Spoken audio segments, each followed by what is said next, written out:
اور نہ ہی سیرت نبوی تحقیقات اور ریسرچ یا تھیسس کا نام ہے، بلکہ یہ منہج ربانی ہے جو آئیڈیل اور اسوہ کا مقام رکھتا ہے۔ اللہ تعالیٰ نے نبی اکرم صلی اللہ علیہ وسلم کو ایک ایسا مقام عطا کیا، ہم زندگی کے کسی بھی شعبے میں تمام عمر والوں کے لیے، تمام مراحل اور ایج والوں کے لیے، چاہے مرد ہوں یا عورتیں، بوڑھے ہوں یا بچے، افراد ہوں یا جماعت، سوسائٹی ہو یا معاشرہ، ملک، چاہے وہاں پر امن کے حالات ہوں یا جنگی حالات ہوں، حالت حضر ہو یا سفر ہو، الغرض ہر پیمانے پر، ہر محاذ پر آپ صلی اللہ علیہ وسلم کی زندگی کو نمونہ قرار دیا۔ اسی تناظر میں ہم نبی کریم صلی اللہ علیہ وسلم کی زندگی اور آپ کی عمدہ تاریخ اگر ہم جائزہ لیں تو معاشرے کے تمام طبقات کے ساتھ آپ صلی اللہ علیہ وسلم نے معاملہ کیا، کبھی یہودیوں کے ساتھ، کبھی نصارہ کے ساتھ، کبھی ان مشرکین کے ساتھ جنہوں نے آپ کو ہر قسم کی اذیت دی، آپ کو کسی نے کھانے میں زہر دیا، آپ کے جسم مبارک پر جادو کیا، آپ پر چکی کے پارٹ ڈال کر شہید کرنے کی کوشش کی گئی، جنگ احد میں آپ کے دندان مبارک شہید ہوئے، طائف میں آپ کے ساتھ جو ظلم و ستم کا معاملہ ہوا، نمازوں میں آپ کے گلے میں رسی، چادر کو رسی نما بنا کر آپ کے گردن کو دبوچا جاتا، سجدے کی حالت میں آپ کے پیٹھ پر اونٹ کی اوجڑی ڈالی جاتی، بہرکیف آپ کو اور آپ کے اصحاب کو کبھی حبشہ اور کبھی مدینہ کی طرف ہجرت کے لیے مجبور کرنے والے لوگ، مشرکین کے ساتھ آپ کا تعامل کتنا اونچا تھا۔ اسی طرح معاشرے کا کوئی بھی طبقہ لے لیجئے، آپ دیکھیں گے کہ آپ صلی اللہ علیہ وسلم کے تعامل اور محاسن اسلام کی جھلکیاں نظر آئیں گی، چاہے وہ مریضوں کا معاملہ ہو، چاہے وہ معاشرے کا کمزور طبقہ، یتیم اور مسکینوں کا معاملہ ہو، پڑوسیوں کا معاملہ ہو، یہاں تک کہ جنگ کے قیدی جو مجرم ہوتے ہیں، ان قیدیوں کے ساتھ آپ صلی اللہ علیہ وسلم کا حسن معاملہ دیکھیے۔ آپ صلی اللہ علیہ وسلم صحابہ اکرام کو وصیت کرتے ہیں کہ خود عرب کی جو کامن غذا ہے وہ کھجور پر گزارا کریں اور قیدیوں کو روٹیاں بنا کر کھلایا جائے۔ آپ دیکھیں گے کہ اللہ کے رسول صلی اللہ علیہ وسلم کے حسن معاملہ کی وجہ سے یہ محاسن اسلام کی جھلکیاں اللہ کے رسول صلی اللہ علیہ وسلم کے زمانے میں صرف مکہ تک محدود نہیں تھی، بلکہ آپ کی تعلیمات نجاشی بادشاہ کے دربار میں جعفر رضی اللہ تعالی عنہ کا خطاب آپ ذرا سماعت فرمائیں، کس انداز میں وقت کے بادشاہ کے سامنے انہوں نے اسلام کے محاسن کو پیش کیا، جس کے نتیجے میں وقت کا بادشاہ عمرو بن العاص کی قیادت میں آئے ہوئے وفد کو واپس کر دیتا ہے، اور جعفر رضی اللہ تعالی عنہ کی جو سورہ مریم کی تلاوت تھی اس پر وقت کا بادشاہ زار و قطار رونے لگتا ہے۔ آپ صلی اللہ علیہ وسلم کے محاسن اسلام، آپ صلی اللہ علیہ وسلم نے اپنے سفراء کے ذریعے اس وقت کے موجود 15 عالمگیر طاقتوں اور اس وقت کے ایوانوں اور درباروں میں آپ نے اپنے نمائندوں کو بھیج کر اسلام کی ترجمانی اور اسلام کے ریپرزینٹیو ان صحابہ کے ذریعے اسلام کا تعارف کروایا۔ آپ صلی اللہ علیہ وسلم کی زندگی کا اگر ہم مطالعہ کریں تو آپ کو فتح مکہ کا یہ واقعہ کافی ہے کہ اس موقع پر آپ کی ہر قسم سے اذیت جو قوم دیا کرتی تھی، اس قوم کے سامنے لا تثریب علیکم اليوم اتنا اعلیٰ اور اتنا شاندار تعامل آپ نے کیا کہ فتح مکہ کے وقت مسلمانوں کی تعداد صرف 10,000 تھی، صرف 10,000، لیکن اللہ کے رسول صلی اللہ علیہ وسلم کے یہ محاسن اخلاق تھے، انک لعلی خلق عظیم، کہ اخلاق کے اعلیٰ مقام پر فائز ہونے کی شہادت خود اللہ تعالیٰ نے دی، کیونکہ آپ کی تعلیمات میں ہے صل من قطعک واعط من حرمک واعف عن من ظلمک، جو تم سے کٹے اس سے جڑو، جو تم کو محروم کرے اسے عطا کرو، جو تم پر ظلم کرے اسے بخش دو۔ یہ آپ کی تعلیمات تھی۔ صرف 2 سال کی مختصر مدت میں ہم دیکھتے ہیں کہ انسانوں کا ٹھاٹا مارتا ہوا سمندر حجۃ الوداع کی شکل میں 1 لاکھ سے زائد صحابہ. فتح مکہ اور حجۃ الوداع میں صرف 2 سال کا فرق ہے. اس 2 سال میں ہم دیکھتے ہیں کہ 10,000 سے لے کر صحابہ کرام کی تعداد 1,00,000 سے زائد پہنچ جاتی ہے. اور آپ صلی اللہ علیہ وسلم حجۃ الوداع کے موقع پر ان صحابہ کرام کو اپنا نمائندہ بنا کر فَلْيُبَلِّغِ الشَّاهِدُ الْغَائِبُ، جو یہاں موجود ہے ان لوگوں تک میرے پیغام کو پہنچا دے جو یہاں موجود نہیں ہے. واللہ پہلی صدی ختم ہونے سے پہلے اللہ کے رسول صلی اللہ علیہ وسلم نے صحابہ اکرام اور تابعین اور فاتحین کی ایک ایسی جماعت تیار کی کہ پہلی صدی ختم ہونے سے پہلے ہندوستان کی سرزمین پر محمد بن قاسم پہنچ جاتے ہیں، اور چائنا کے حدود میں قتیبہ بن مسلم الباہلی پہنچ جاتے ہیں، اور اسی طرح اسپین کی سرزمین میں طارق بن زیاد اور موسیٰ بن نصیر کے قدم پڑتے ہیں، اور افریقہ کے حدود میں عقبہ بن نافع اور ان کی اذانیں وہاں گونج اٹھتی ہیں. دشت تو دشت دریا بھی نہ چھوڑے ہم نے، بحر ظلمات میں دوڑا دیے گھوڑے ہم نے. معزز سامعین، اللہ کے رسول صلی اللہ علیہ وسلم جس وقت اس دنیا میں مبعوث ہوئے، نبوت سے سرفراز کیے گئے، وہ دور دنیا کا نہایت عجیب اور تاریک ترین دور تھا. ظلم و ستم، ناانصافی و حقوق تلفی اور جبر و تشدد، خدا فراموشی اور توحید بیزاری کا عالم تھا. اخلاق و شرافت کا بحران تھا، اور انسان ایک دوسرے کے دشمن بن چکے تھے. ہمدردی اور محبت کے جذبات، اخوت و مودت کے احساسات ختم ہو چکے تھے. معمولی باتوں پر لڑائی جھگڑا، سالہ سال تک جنگ و جدال کا سلسلہ چلتا. اسی تصویر کی عکاسی علامہ الطاف حسین حالی نے اپنے مسدس میں کرتے ہوئے کہا تھا، قبیلے قبیلے کا بت ایک جدا تھا، کسی کا حبل تھا کسی کا صفا تھا، یہ عزا پہ وہ نائلہ پہ فدا تھا. اسی طرح گھر گھر نیا ایک خدا تھا، چلن ان کے جتنے تھے سب وحشیانہ، ہر ایک لوٹ اور مار میں تھا یگانا. فسادوں میں کٹتا تھا ان کا زمانہ، نہ تھا کوئی قانون کا تازیانہ. وہ قتل و غارت میں چالاک ایسے، درندے ہوں جنگل میں بے باک جیسے. وہ بکر اور تغلب کی باہم لڑائی، صدی جس میں آدھی انہوں نے گنوائی. قبیلوں کی کر دی تھی جس نے صفائی، تھی ایک آگ ہر سو عرب میں لگائی. نہ جھگڑا کوئی ملک و دولت کا تھا ہو، کرشمہ ایک ان کی جہالت کا تھا ہو. کہیں تھا مویشی چرانے پہ جھگڑا، کہیں پہلے گھوڑا بڑھانے پہ جھگڑا. لبے جو کہیں آنے جانے پہ جھگڑا، کہیں پانی پینے پلانے پہ جھگڑا. یوں ہی روز ہوتی تھی تکرار ان میں، یوں ہی چلتی رہتی تھی تلوار ان میں. جوا ان کے دن رات کی دل لگی تھی، شراب ان کی گھٹی میں گویا پڑی تھی. تعیش تھا، غفلت تھی، دیوانگی تھی، غرض ہر طرح ان کی حالت بری تھی. ایسے گھٹا ٹوپ تاریکی کے دور میں آپ صلی اللہ علیہ وسلم تشریف لائے، اور پھر قرآنی تعلیمات و نبوی ہدایات کے ذریعے دنیا کو بدلا. عرب و عجب میں انقلاب برپا کیا، عدل و انصاف کو پروان چڑھایا، حقوق کے ادائیگی کے جذبوں کو ابھارا، احترام انسانیت کی تعلیم دی، قتل و غارت گری سے انسانوں کو روکا، عورتوں کو بلند مقام عطا کیا، غلاموں کو عزت سے نوازا، یتیموں پر دست شفقت رکھا، ایثار و قربانی، خلوص و وفاداری کے مزاج کو پیدا کیا، رب کے احسانات سے آگاہ کیا، رب کے ٹوٹے ہوئے رشتوں کو جوڑا. وہ نبیوں میں رحمت لقب پانے والا، مرادیں غریبوں کی برلانے والا، وہ اپنے پرائے کا غم کھانے والا، مصیبت میں غیروں کے کام آنے والا، فقیروں کا ملجا، ضعیفوں کا ماوا، یتیموں کا والی، غلاموں کا مولا، خطا کار سے درگزر کرنے والا، بداندیش کے دل میں گھر کرنے والا، مفاسد کا زیر و زبر کرنے والا، قبائل کا شیر و شکر کرنے والا. اتر کر ہرا سے سوئے قوم آیا، اور ایک نسخہ ایک ہی میاں ساتھ لایا. مسے قاموں کو جس نے کندن بنایا، کھرا اور کھوٹا الگ کر دکھایا. عرب جس پہ قرنوں سے تھا جہل چھایا، پلٹ دی بس ایک آن میں ان کا کایا. رہا ڈر نہ بیڑے کو موجے بلا کا، ادھر سے ادھر پھر گیا رخ ہوا کا. توحید کی تعلیمات سے دنیا کو ایک نئی صبح عطا کی،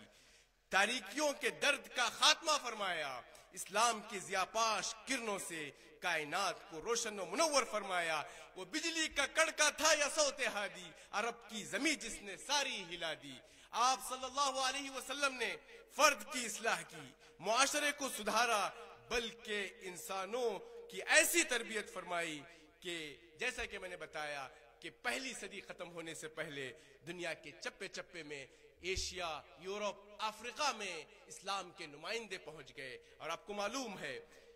ربیع بن عامر نے عمر رضی اللہ تعالیٰ عنہ کے عہد میں، سعد بن ابی وقاص رضی اللہ عنہ کی قیادت میں قادسیہ کا جنگ تھا. اس وقت فارس کی دنیا کا جو سب سے بڑا شہسوار تھا، رستم کے دربار میں ربیع بن عامر کے الفاظ پر غور کریں. کہا ہم لوگ آئے ہیں تمہیں اس غفلت سے اور دین کے نام پر جو تم نے تماشا بنا رکھا ہے اس سے آزاد کروانے کے لیے آئے ہیں، اور ادیان کے ظلم سے دین کے عدل کی طرف تمہیں دعوت دینے کے لیے آئے ہیں، اور دین کے نام پر جو تم نے تنگیاں مچا رکھی ہیں ان تنگیوں کے خاتمے اور اسلام کی وسعت کی طرف دعوت دینے کے لیے آئے ہوئے ہیں. خلاصہ کلام یہ کہ اللہ کے رسول صلی اللہ علیہ وسلم کی زندگی یہ ایک پریکٹیکل اور وحی الہی کی ایک ترجمانی ہے. کان خلقہ القرآن. آج ضرورت ہے کہ ہم ملک ہندوستان میں اللہ کے رسول صلی اللہ علیہ وسلم کے جتنے معاملات برادران وطن کے ساتھ ہونے چاہیے، قوم و ملت کے ساتھ جو آپ کی خیرخواہی تھی، چاہے وہ پڑوسیوں کے حوالے سے ہو، یتیم بچوں کے حوالے سے ہوں، مسکینوں کے حوالے سے ہوں، بیواؤں کے حوالے سے ہوں، قیدیوں سے متعلق آپ کی تعلیمات ہوں، جانوروں سے متعلق، پرندوں سے متعلق، ان میں کا ہر پہلو اس پر ایک جمعہ کا خطبہ ہو سکتا ہے. بہرکیف میں اس پر اپنی بات کو ختم کرتے ہوئے رب العالمین کے شکر کے بعد خصوصیت کے ساتھ شیخ مطیع کا شکر گزار ہوں جنہوں نے اس سیمینار میں دعوت دی اور آپ لوگوں سے ملاقات کا موقع فراہم فرمایا. فجزاکم اللہ خیرا و شکرا جزیلا. السلام علیکم ورحمۃ اللہ وبرکاتہ.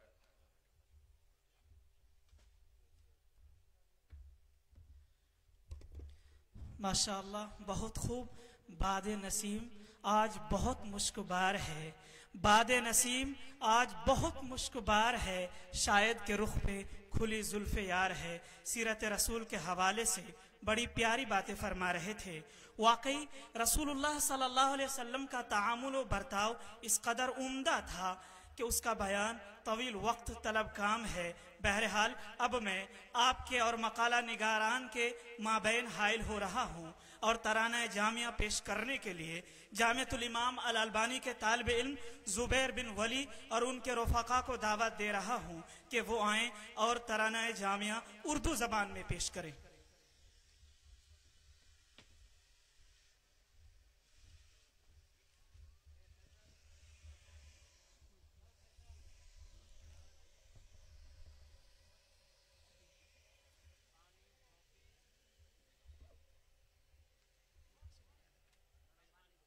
السلام علیکم ورحمۃ اللہ وبرکاتہ.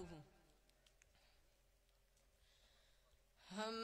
بلبل نغمۂ البانی، شاہین ہدا شہباز حرم، پابند نوائے اقرا ہیں، ہم سوز حرم ہم ساز حرم. ہم بلبل نغمۂ البانی، شاہین ہدا شہباز حرم، پابند نوائے اقرا ہیں، ہم سوز حرم ہم ساز حرم. ہم عزم جواں کے پیکر ہیں، ہم نور طلوع صبح یقین، ہم جہد مسلسل کے قائل رکھتے ہیں نگاہ فتح مبین. ہم قلب و نظر ہیں امت کے، ہم تاب فلک تصویر حسین، ہم ایسے مسافر ہیں جن کو تسہیل حصول خلد بری. ہم بلبل نغمۂ البانی، شاہین ہدا شہباز حرم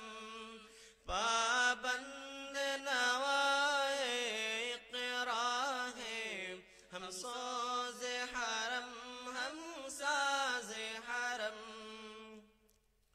یہ بزم بخاری مسلم ہے یہ چاروں سنن کے کاشان توحید و شریعت کی بستی توحید کے ہم سب دیوانے ہم صدق و صفا ہم عہد و وفا ہم شمع حرا کے پروانے ہم سب کو سکھائے جاتے ہیں قرآن و سنن ہے پیمانے ہم بلبل نغمہ البانی شاہین ہدا شہباز حرم پابند نوائے اقرا ہے ہم سوز حرم ہم ساز حرم اے عکس رہے جبریل امی کاخ حدیث و قرآن ہے اس خاک کے ذروں میں پنہا خود جلوہ نور ایمان ہے یہ بحث و نظر کی بستی ہے یہ چشمہ علم و عرفان ہے یہ علم و معارف کا دریا ہر قطرہ یہاں ایک طوفان ہے ہم بلبل نغمہ البانی شاہین ہدا شہباز حرم پابند نوائے اقرا ہے ہم سوز حرم ہم ساز حرم امید مطیع کی ہم کرنے ہر سمت ہو ہم سے تابانی ہم جلوہ نما ہو ہر جانب ہم سے ہو جہاں اے نورانی منزل ہے ہماری سوئے حرم ہم میرا ہے ربانی ہم طالب علم و حکمت ہیں ہم داعی دین حقانی ہم بلبل نغمہ البانی شاہین ہدا شہباز حرم پابند نوائے اقرا ہے ہم سوز حرم ہم ساز حرم منہاج نبی کے ہم ہیں امی جی سے ہے جہاں میں امن و امان ہم فہم سلف سے وابستہ مذموم یہاں ہر فکر بتا ہم زیغ و ضلالت کے منکر ہم حرف سکون کون و مکان اسلام سے ہٹ کر فطرت کا دستور کہاں پیغام کہاں ہم بلبل نغمہ البانی شاہین ہدا شہباز حرم پابند نوائے اقرا ہے ہم سوز حرم ہم ساز حرم مشرق کے افق پر البانی روحانی تعلیم کی ایک تعمیر نئی، بنگال کی دھرتی پر اپنی تدریس کہن تذکیر نئی، ہم فرد عجم ہو ربط حرم، اس فکر کی ہے تدبیر نہیں، یعنی کہ ہزاروں خوابوں کی تصویر نہیں، تعبیر نہیں، ہم بلبل نغمہ البانی، شاہین ہدا شہباز حرم، پابند نوائے اقرا ہیں، ہم سوز حرم، ہم ساز حرم، ہم بلبل نغمہ البانی، شاہین ہدا شہباز حرم، پابند نوائے اقرا ہیں، ہم سوز حرم، ہم ساز حرم، پابند نوائے اقرا ہیں، ہم سوز حرم، ہم ساز حرم۔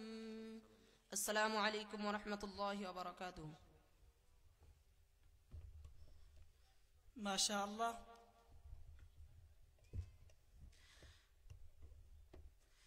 بارک اللہ فی حیاتکم۔ ترانہ کا ہر لفظ جامعۃ الامام الالبانی کا ترجمان ہے،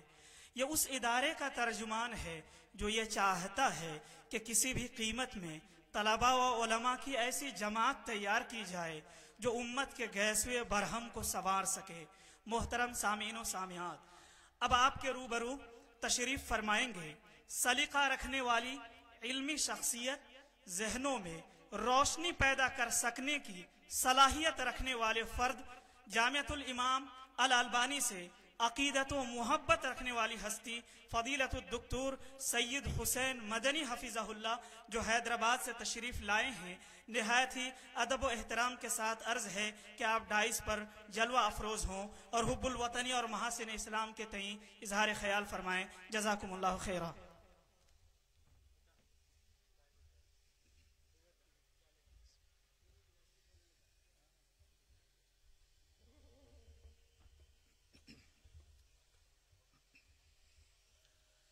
السلام علیکم ورحمۃ اللہ وبرکاتہ۔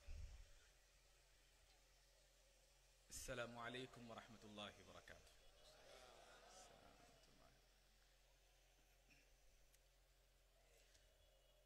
الحمد للہ رب العالمین، وصلی اللہ وسلم وبارک علی نبینا محمد وعلی آلہ وصحبہ اجمعین ومن تبعہم بإحسان الی یوم الدین، اما بعد۔ شہنشین پر رونق افروز، قابل احترام صدر اجلاس، فضلائے اہل علم، سامعین باتمکین اور پردانشین طالبات و خواتین، ہم نے محاسن اسلام کے حوالے سے مختلف موضوعات کو سنا ہے۔ مجھے آپ کے سامنے جس موضوع پر گفتگو کرنی ہے وہ محاسن اسلام سے وابستہ ایک موضوع، حب الوطنی جسے کہتے ہیں، پیٹریوٹزم،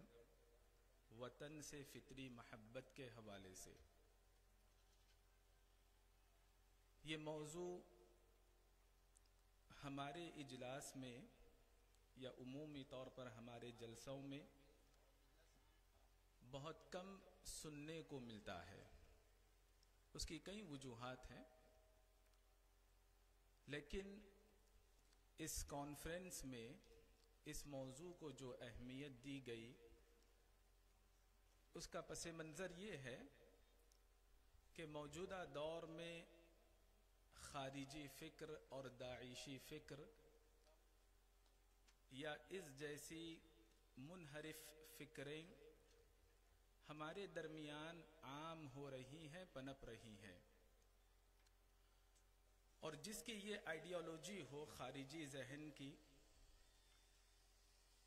ان کے پاس وطن سے فطری محبت کی گنجائش نہیں، بلکہ وہ لوگ اسے الگ الگ درجوں میں رکھتے ہیں، اس پر الگ حکم لاگو کرتے ہیں۔ دوسری توجہ طلب بات یہ ہے کہ وطن عزیز میں کچھ حالات بدلتے نظر آ رہے ہیں۔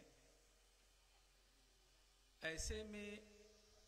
اس موضوع کی اہمیت اور بڑھ جاتی ہے تاکہ بدگمانیوں کا دروازہ اور راستہ ہم بند کر سکیں۔ محاسن اسلام یعنی اسلام کی بے شمار انگنت خوبیوں میں ایک خوبی یہ بھی ہے کہ دین اسلام ہمیں اپنے ملک سے، اپنے وطن سے فطرتاً محبت کرنے کی اجازت دیتا ہے۔ وقت یہاں پر محدود ہے، میں اشاروں کی زبان میں اختصار کے ساتھ گفتگو کروں گا۔ سب سے پہلی بات میں آپ کو یہ سمجھانا چاہوں گا، اللہ تبارک و تعالیٰ کا فرمان وَلَوْ أَنَّا كَتَبْنَا عَلَيْهِمْ، یہ مکمل آیت سورۃ النساء آیت نمبر 66 اس آیت کے پیش نظر امام ابن بطال رحمۃ اللہ علیہ، امام ابن الجوزی رحمۃ اللہ علیہ، شیخ البانی رحمۃ اللہ علیہ اور دیگر اہل علم نے یہ بات بتائی کہ اللہ نے وطن سے فطری محبت کا اس آیت میں تذکرہ کیا ہے، بلکہ دیگر اہل علم نے یہ بات بتائی کہ وطن سے فطری محبت کی گنجائش ہی نہیں، بلکہ یہ انسانیت کی ایک خصوصیت ہے، اپنے وطن سے فطرتاً محبت رکھنا۔ قرآن مجید کی ایک آیت میں نے آپ کے سامنے پیش کی، اس کے بعد ایک روایت بھی میں آپ کے سامنے پیش کروں گا۔ صحیح بخاری میں انس رضی اللہ عنہ سے روایت ہے، انس رضی اللہ عنہ اللہ کے نبی صلی اللہ علیہ وسلم کے اسفار کا مشاہدہ کرتے ہوئے بتاتے ہیں، جب مدینہ واپس لوٹتے، کان اذا قدم من سفر، مدینے کی جانب واپس ہوتے اور مدینے کی دیواروں پر اور مدینے کے اونچے راستوں پر جب نظر پڑتی، اوضع ناقتہ، اللہ کے نبی صلی اللہ علیہ وسلم اپنی اونٹنی کی رفتار بڑھا دیا کرتے۔ وَإِن كَانَتْ دَابَّةً حَرَّكَهَا، اگر سواری اونٹنی نہ ہو، کوئی اور جانور ہو،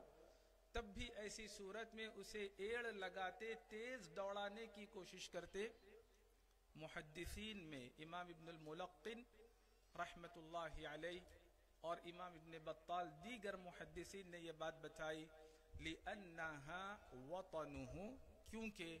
مدینہ اللہ کے رسول صلی اللہ علیہ وسلم کا وطن تھا، اس کی وجہ سے اللہ کے نبی صلی اللہ علیہ وسلم سواری کو تیز کر دیا کرتے تھے۔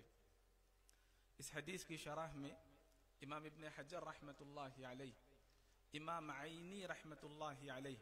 امام سیوطی رحمت اللہ علیہ اور دیگر محدثین نے یہ بات بتائی، فیہ مشروعیت حب الوطن والحنین الیہ، اس حدیث میں وطن سے فطرتاً محبت کرنے کا جواز ہے اور وطن سے لگاؤ رکھنے کا بھی ہم کو جواز ملتا ہے۔ امام ابن حجر رحمت اللہ علیہ نے المطالب العالیہ میں ایک مستقل باب باندھا، باب فضل الرزق فی الوطن، محنت اپنے مقام پر کرنی چاہیے، روزی روٹی تلاش کرنی ہو، اپنے ملک کو، اپنے وطن کو ترجیح دینی چاہیے، اس کی فضیلت کے حوالے سے امام ابن حجر رحمت اللہ علیہ نے ایک مستقل باب باندھا۔ اور ایک روایت تربت ارضنا، یعنی وہ دعا جو عام طور پر رقیہ میں استعمال کی جاتی ہے، اذکار وغیرہ میں، تربت ارضنا، اس نقطے پر گفتگو کرتے ہوئے امام ابن الجوزی اور دیگر محدثین نے یہ بات بتائی کہ عرب کے یہاں وطن کی مٹی سے اللہ تبارک و تعالیٰ سے شفا طلبی معروف بات تھی، یعنی وطن کی مٹی سے محبت کو بھی، فطرتاً محبت کو بھی اس حدیث کے ذریعے اہل علم نے ثابت کیا ہے۔ شریعت کے احکام اگر آپ دیکھتے چلیں، بعض ایسے گناہ ہیں جن کی سزاؤں میں تغریب و عام رکھا گیا، شہر بدر کرنا، جلا وطن کرنا۔ اس کی وجہ یہ ہے کہ انسان کو اپنے ملک سے، اپنے وطن سے محبت ہوتی ہے، جب اسے شہر بدر کیا جاتا ہے تو یہ گراں گزرتا ہے۔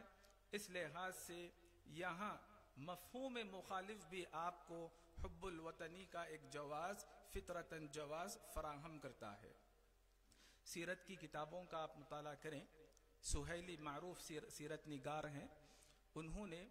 ورقہ بن نوفل کی گفتگو نقل کی اور ایک نقطے پر توجہ دلائی۔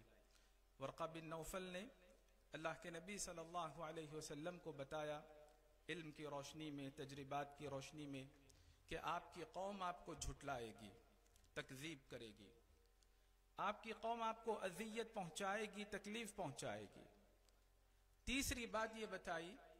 کہ آپ کی قوم آپ کو جلا وطن کرے گی۔ جب دو باتیں بتائی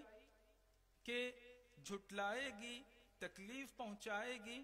تو اللہ کے نبی صلی اللہ علیہ وسلم اطمینان سے سنتے رہے۔ جب یہ بات آئی کہ جلا وطن کرے گی تو اللہ کے نبی صلی اللہ علیہ وسلم چونک گئے اور پوچھنے لگے کیا مجھے میری قوم مکے سے نکالے گی؟ تو امام سہیلی رحمہ اللہ اور دیگر سیرت نگاران نے یہ بات بتائی کہ وطن سے فطرتاً محبت تھی، جس کا رد عمل اللہ کے نبی صلی اللہ علیہ وسلم نے ظاہر کیا، اور بھی فطرت کا یہ نظام ہے۔ کئی اہل علم کے اقوال ہم کو ملتے ہیں جن سے یہ بات معلوم ہوتی ہے کہ قرآن، حدیث، سیرت، شریعت، احکام شریعت، اس کے علاوہ فطرت کا بھی یہ نظام ہے کہ انسان کو اپنے ملک سے اور اپنے وطن سے فطرتاً محبت ہوتی ہے۔ امام ابن تیمیہ رحمۃ اللہ علیہ اور شیخ البانی رحمۃ اللہ علیہ اور اس زمانے کے اہل علم میں سلیمان رحیلی حفظہ اللہ، ان جیسے تمام اہل علم نے یہ بات بتائی، وَالنَّفْسُ تَحِنُّ إِلَى الْوَطَنِ، یعنی یہ جو فکر آ چکی ہے، خارجی فکر آ چکی ہے، اس کے بالمقابل تمام اصول اور شریعت کی روشنی میں، علم کی روشنی میں ان اہل علم نے یہ بات بتائی کہ انسان کو اپنے وطن سے فطرتاً لگاؤ رہتا ہے اور اس کی جانب جھکاؤ رہتا ہے۔ اور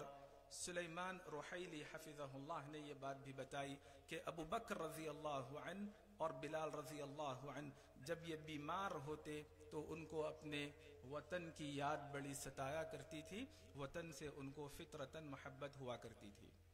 یہ میری گفتگو کا پہلا حصہ تھا جس میں میں نے آپ کو یہ سمجھانے کی کوشش کی کہ وطن سے فطرتاً محبت کرنا یہ کوئی طاغوتی فکر نہیں ہے، جیسا کہ خارجی ذہن جب سے کام کرنے لگا، مختلف سخت الفاظ استعمال کیے جانے لگے، اور نہ ہی یہ کوئی سودا بازی، ایمان فروشی، اور نہ ہی کوئی ان جیسے بے معنی الفاظ ہیں۔ دوسری بات یہ ہے کہ اللہ کے نبی صلی اللہ علیہ وسلم سے مرفوعاً ہند کے بارے میں کوئی روایت ثابت نہیں،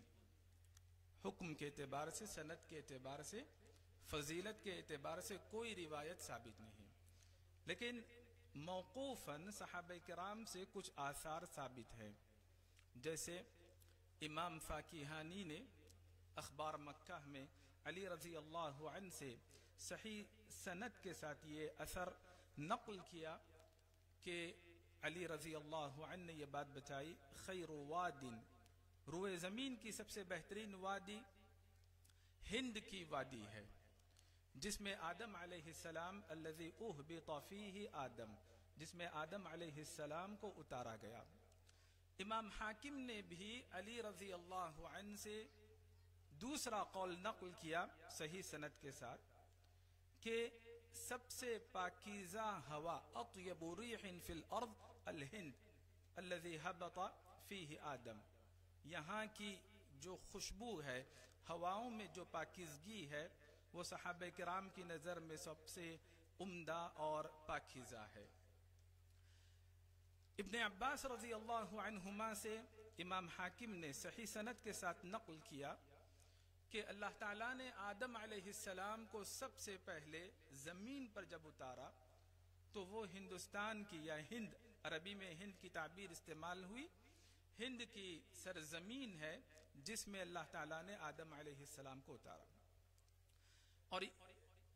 اس جیسی باتیں صحابہ میں جابر بن عبداللہ رضی اللہ عنہما سے بھی مروی ہے۔ امام شوکانی رحمہ اللہ نے فرمایا کہ صحابہ کرام کی ایک بہت بڑی جماعت نے یہ بات بیان کی کہ آدم علیہ السلام ہند میں تھے۔ امام سبت ابن الجوزی نے اجماع بھی نقل کیا، اجماع نقل کیا، اس معاملے میں کوئی دو رائے نہیں ہے۔ اس کے بعد آپ کے سامنے اسلامی نقطہ نظر سے وطن سے فطری محبت اور شرعی لحاظ سے ہند کے حوالے سے کچھ روایات آئیں تو بہت ممکن ہے کہ سوال ذہن میں آئے کہ دوسری جانب جو غزوہ ہند کے تعلق سے پوچھا جاتا ہے، برادران وطن بھی سوال کرتے ہیں اور بہت سارے لوگ سوال کرتے ہیں، تو ان روایات کا مفہوم کیا ہے؟ کیا واقعتاً وہ روایات ہیں یا نہیں ہیں؟ تو پھر ان کا معنی اور مفہوم کیا ہے؟ کیا ان کی تنفیذ ہو چکی ہے؟ ان کا صحیح فہم کیا ہے؟ غزوہ ہند کے تعلق سے 3 روایات ہیں۔ بعث الی السند والہند، یہ ایک طویل روایت ہے، اور دوسری روایت ہے وعدنا رسول اللہ صلی اللہ علیہ وسلم غزوۃ الہند، یہ ایک طویل روایت ہے، اور تیسری روایت ہے عصابتان من امتی احرزهم اللہ من النار عصابۃ تغزو الہند، یہ ایک طویل روایت ہے۔ یہ 3 روایات ہیں۔ ان 3 روایات کے سلسلے میں آپ 7 نکات ذہن میں رکھیں۔ سب سے پہلی بات یہ ہے کہ متفقہ طور پر یہ روایات کسی کے یہاں ثابت نہیں، یعنی ان 3 روایات میں کوئی بھی ایک ایسی روایت نہیں جس کے بارے میں ہم یہ کہہ سکے کہ لا غبار علیہ، جس پر کوئی کلام نہیں۔ سب کے یہاں یہ، اہل علم کے یہاں یہ معتبر روایت ہے، سند کے اعتبار سے ان پر نقد ہے، ان پر کلام ہے، متفقہ طور پر یہ ثابت نہیں، یہ تینوں روایات ہیں۔ دوسری بات یہ ہے کہ ان روایات میں الہند کی جو تعبیر استعمال ہوئی، دیگر روایات میں الہند بصرہ کے معنی میں بھی استعمال ہوا۔ بصرہ جو شہر ہے، یعنی جب ہند ان کے دور خلافت 44 ہجری میں ہو چکی، تو گویا ہند کے تعلق سے غزوہ ہند کے تعلق سے کہ شکار چاہیے نے بیان کی سند کے اعتبار سے ان تمام ذہن کو رہنا چاہیے، اور الوطنی جو ثابت ہے سے متاثر ہونا چاہیے۔ اللہ تعالی اعلم، صلی اللہ علیہ وسلم۔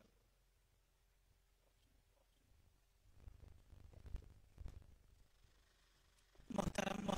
سامعات، باتیں لہجے میں کی جاتی ہیں، لیکن سنجیدگی کے ساتھ اگر وہ علمی ہوں تو ان کا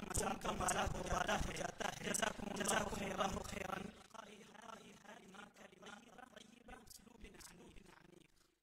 محترم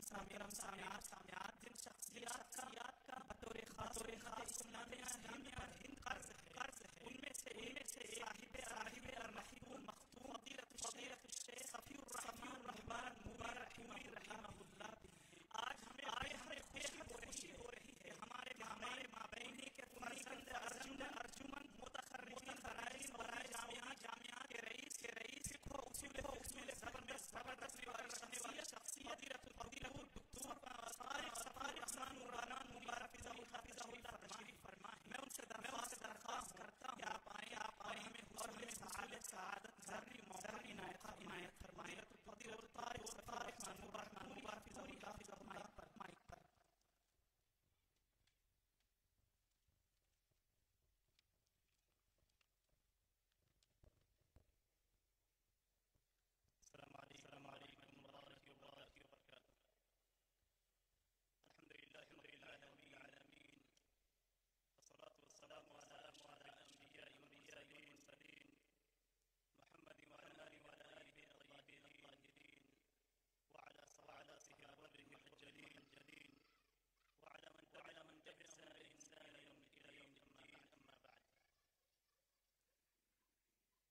سے طالبات خواتین آپ کے سامنے جس موضوع کو لے کر میں حاضر ہوا ہوں اور جس پہ مجھے مقالہ کی ذمہ داری دی گئی ہے وہ اسلامی میراث اور محاسن اسلام. شریعت اسلامیہ کی یہ ہے کہ اس کے تمام کام میں وظیفہ مصلحت ان کے بشری تفاہم کا آغاز رکھا گیا ہے. یہ احکام عبادات سے متعلق یا معاملات اور لین دین سے یا اخلاق اور کردار سے ہر وہ حکم بندوں کے عاجلہ سے آری ہوں وہ دین محمدی کا حصہ نہیں. اسلامی نظام میراث میں خوبی بڑے انداز میں نظر آتی ہے. یہ الگ بات ہے کہ اسلام دشمنی میں بعد لوگ اندھی ہو جاتی ہے اور اسے خوبی خامی نظر آتی ہے. یہاں آپ کے سامنے ہم نظام میراث کی کچھ خوبیوں کا ذکر کریں گے اور ضمن اسلامی نظام میراث میں آئے چند اعتراضات جواب کریں گے. کچھ جاہلی وغیر اسلامی سازی آدی اور ظلم اور جب اپنی میراث کا تذکرہ بھی کریں گے